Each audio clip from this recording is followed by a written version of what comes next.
은도끼, 닌후, 하치노스에서 발견된 갑옷과 도끼로 무장한 이 미스터리한 인물. 1156화에서 록스 해적단이 등장했죠. 그리고 록스 D, 지백이 권력에 굶주린 대부분의 인물들에게 아이돌 같은 존재였다는 가설이 있습니다.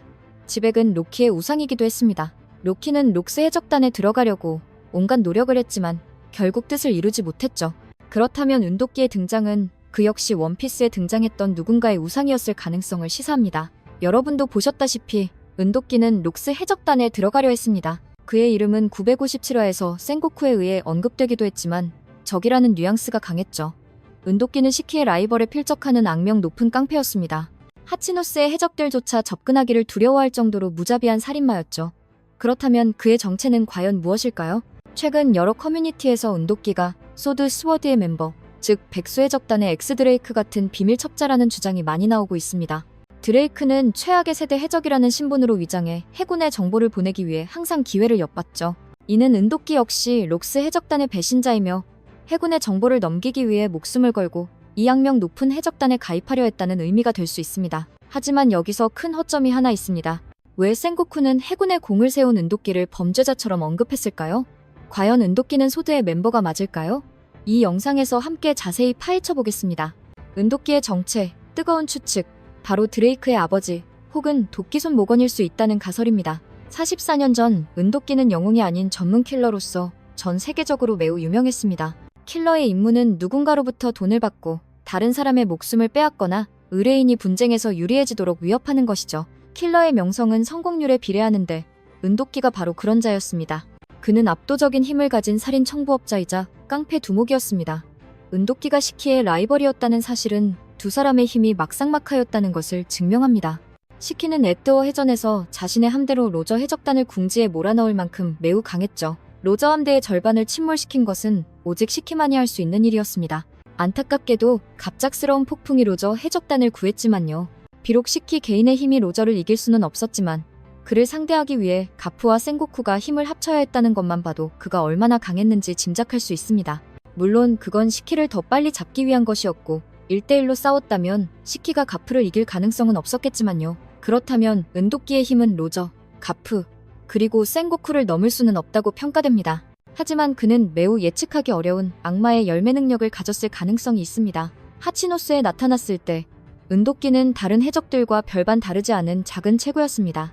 하지만 물리적 충격을 한번 받자 그의 몸은 다른 사람보다 2배는 더 거대하고 우람하게 변했습니다. 이 능력은 미친 수도승 우르지와 매우 비슷해 보입니다. 최악의 세대 중 한 명인 우르지의 비밀은 아직 밝혀지지 않았죠. 우르지 역시 파시피스타를 공격하며 부상을 입은 후 신체 능력이 비정상적으로 강해지는 모습을 보였습니다. 하지만 여기서 거의 아무도 주목하지 않은 사실이 하나 있습니다. 우르지의 무기는 크기가 변하지 않았지만 은도끼의 도끼는 그의 몸과 함께 커졌다는 점입니다. 그렇다면 우르지의 열매 외에 다른 가능성이 있을까요? 바로 사누안 울프가 임펠다운에 갇히기 전에 먹었던 데카데카 열매입니다. 사누안 울프는 원래 거인이었지만 그 열매를 먹고 나서는 마린포드에서 보았듯이 소름 끼칠 정도로 거대해졌습니다. 이 거대화 능력은 주변의 물체도 함께 거대하게 만드는 것으로 보입니다. 마치 스케스케 열매처럼 만지기만 하면 생물체를 포함한 다른 물체도 함께 투명하게 만드는 것과 같죠. 따라서 데카데카 열매도 무기를 거대하게 만들 수 있을 겁니다. 생물체도 거대화시킬 수 있는지는 아직 알 수 없지만요. 하지만 데카데카 열매에도 다른 허점이 있습니다. 은도끼의 근육은 변신 후 눈에 띄게 증가했지만 변신 전에는 망토 아래에서 왜소하고 그다지 다부져 보이지 않았습니다. 위에서 언급한 두 악마의 열매 외에는 아직 적합한 열매를 찾지 못했습니다. 오다 작가가 공개할 때까지 기다려봐야겠네요. 1916화 마지막 록스 해적단이 모두 모였을 때 우리는 은도끼가 그 대열에 있는 것을 보지 못했습니다. 그때 그는 단지 록스 D, 지백을 찾아갔을 뿐이었죠. 그는 아마도 악명 높은 록스 해적단에 가입을 신청한 마지막 멤버였을 겁니다. 왜일까요? 분명 좋은 의도는 아니었을 겁니다. 아시다시피 시키와 은도끼는 서로 적대적인 관계였습니다.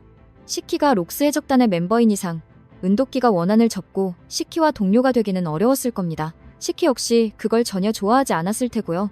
은도끼가 그 원한을 덮어둘 만큼 중요한 임무가 있지 않은 한 말이죠. 자, 이제 1916화를 다시 한번 자세히 살펴보세요. 갓벨리 사건에 나타난 록스 해적단의 멤버 중에 은도끼는 어디에도 보이지 않습니다. 그렇다면 은도끼는 어디에 있었을까요? 아마도 록스에게 처단당했을 수 있습니다. 그 화에서 우리는 가프와 콩의 대화를 엿들을 수 있습니다. 콩은 가프에게 갓벨리로 가라고 요청했지만 가프는 천룡인들을 지키기 위해 그곳에 가기 싫어했죠. 가프가 상관의 명령에 불복종한 것은 그가 이 시점에 이미 소드의 멤버였다는 증거가 됩니다. 소드는 정부의 명령에 얽매이지 않고 독자적으로 활동하며 언제든 해임될 수 있는 조직이죠. 그 대가로 그들은 정부가 내리는 법규에 얽매이지 않고 자신의 의지대로 자유롭게 활동하는 해군이 될 수 있습니다. 즉, 가프는 누구든 마음대로 때려눕혀도 아무 걱정이 없다는 거죠. 게다가 가프는 천룡인들이 하치노스에서 록스 해적단의 무언가를 훔쳤다는 정보를 파악하고 있었습니다. 여러분은 가프가 비키니 입은 여성들과 휴가를 즐기면서 어떻게 이 정보를 알았는지 궁금해한 적 없으신가요? 이는 가프가 록스 해적단 내부의 첩자를 통해 소드로부터 첩보를 입수했다는 단서일 뿐입니다. 하지만 그게 중요한 문제는 아니었기에 그는 갓벨리에 참여하고 싶어 하지 않았고 콩이로저의 이름을 언급하자 비로소 서둘러 군대를 이끌고 그곳으로 향했습니다. 갓벨리의 멤버 중에 은도끼가 없었다는 사실, 이것만으로도 우리는 그에게 어떤 변고가 생겼거나 더 차갑게 말하면 록스 해적단이 출정하기 전에 이미 사라졌다는 걸 짐작할 수 있습니다. 후즈후와 퀸이 엑스 드레이크의 수상한 행적을 발견하고 호킨스의 정보로 그를 제거하려 했던 것을 기억해보세요. 만약 루피가 오니가시마를 공격해 질서를 어지럽히지 않았다면 드레이크는 해군 기지로 돌아가지 못하고 성에서 사라졌을지도 모릅니다.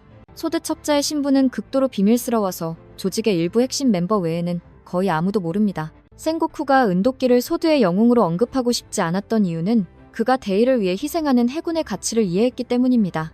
마치 그의 양아들 로신한테처럼요. 그는 로우를 지키기 위해 도플라밍고에게 총을 맞고 소드로서의 임무 중 희생했습니다. 하지만 사람들은 그를 돈키호테 해적단의 멤버로만 알고 있죠. 당시 은도끼의 명성 역시 대단했습니다.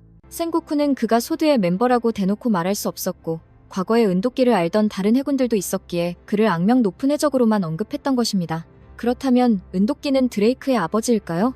결론부터 말하면 그럴 가능성은 희박합니다. 그의 아버지는 DS 베럴즈이고 도플라밍고의 공격으로 이미 죽었기 때문이죠. 가능하다면 할아버지가 더 합리적일 겁니다. 안타깝게도 만화에서 은도끼는 DS가 아닌 고쿠도 쿄라는 이름으로 소개되었습니다. 고쿠도 긱더, 그는 이름이 아니라 시키처럼 야쿠자 두목, 폭력단 두목 같은 칭호입니다. 하지만 은도끼의 갈라진 턱은 엑스 드레이크의 것과 똑같고 가슴에 X자 문신까지 포함해서요. 드레이크 역시 한 쌍의 도끼를 무기로 사용합니다. 심지어 장갑까지 똑같죠. 마치 은도끼가 엑스 드레이크의 다른 버전인 것처럼 둘 다 첩자 신분이 발각되어 생사의 갈림길에 놓였다는 점도 똑같지 않나요? 하지만 할아버지라는 설 외에 다른 인물에도 주목해야 합니다. 바로 이전 바로크 워크스의 킬러 다즈보네스, 일명 미스터릴입니다. 그들은 두툼한 입술, 가슴 앞에 한자 문신 등 외모적으로 공통점이 있습니다. 사실 은도끼 가슴의 문신은 한자에 더 가깝습니다. 다즈보네스의 문신은 숫자 1이고 이 한자는 흉악하다는 뜻의 흉숑일 가능성이 높아 살인마의 본성과 딱 들어맞죠. 다즈보네스가 처음 등장했을 때도 봉쿠레에게 발차기를 맞았지만 그는 해적의 발차기를 은도끼처럼 그대로 맞는 대신 피했습니다.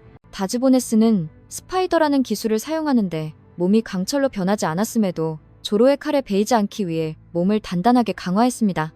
거미 문신은 은도끼의 허리 부분에서도 볼 수 있는데 이는 다른 누구보다도 이 두 인물 사이의 강한 연관성을 암시합니다. 왜 제가 거미를 언급했을까요? 여러분은 하치노스가 벌집섬이라고도 불린다는 것을 아시나요? 가프가 코비를 구출할 때 해적들이 벌떼처럼 쏟아져 나온 것은 하치노스의 군대가 침입자를 공격하는 거대한 벌떼 군대임을 암시합니다. 은도끼가 첩자 신분으로 그곳에 잠입했다면 그는 위장 아래서 방어 능력을 갖춘 거미와 같았을 겁니다. 해군에게 정보를 제공하기 위해 벌집을 정탐하는 것이죠. 해군 역시 그 거대한 해적섬을 그냥 내버려두지 않고 전복시킬 기회를 노리기 위해 잠입 요원을 심었을 겁니다. 그때 은도끼는 벌집에 침투할 수 있는 거미였지만 안타깝게도 벌떼의 공격을 받아 갓벨리의 정식 멤버가 되지 못했습니다. 예상대로라면 은도끼는 갓벨리 사건이 일어나기 약 38년 전에 사라졌을 가능성이 있습니다. 만약 그렇다면 현재 29세인 다즈 보네스의 아버지는 될 수 없습니다.